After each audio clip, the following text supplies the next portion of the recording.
Now that we've discussed what homelessness looks like in Chicago, we also want to discuss some of the causes of homelessness. So, there's a lot of rhetoric out there surrounding what causes homelessness, and a lot of people tend to believe that homelessness is caused by people not working hard enough or people not working or not having a job, and that's simply not accurate. Homelessness is really the result of a lot of systematic issues in our country, and they're also prevalent in our city. So, one of those issues that I want to cover is lack of affordable housing. So, that means that there's simply not enough housing available that is affordable for people to rent or live in. Especially in the city, rent is pretty high right now.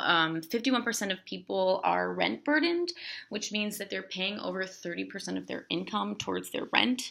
And then 27% of people are severely rent burdened, meaning they're paying over half of their income towards their rent in the city. So that's a pretty high number of people who are currently not affording their rent very well and could easily not be able to pay for their rent at some point.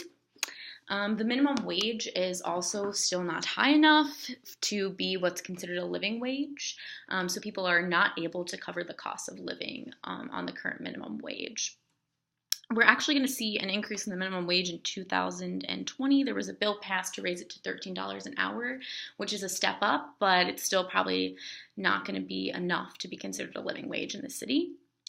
Domestic violence is another cause of homelessness. So, actually, 30% of people who are homeless have faced domestic violence and have had to flee for some reason or another, and then they have to completely start over their life.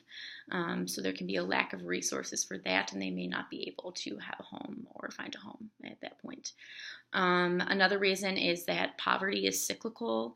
So, when you're living in a home that's experiencing poverty, you don't have access to resources to help you succeed and help you get an education, help you be able to afford housing. And without access to those resources, you're stuck in this cycle with no safety net or support to help you out of it. And also, there's a lot of other external factors that can really affect people's lives and their income. Lack of affordable health care, something can happen, and you're immediately in debt for a healthcare problem that you may have. Mental illness is a big factor. People often are unable to hold jobs because of a mental illness that they may have, and they don't have access to treatment, so they're basically stuck in that as well. Natural disasters can displace people. Divorce can change people's income. Addiction is a huge issue. People may not be able to receive treatment similar to mental illness.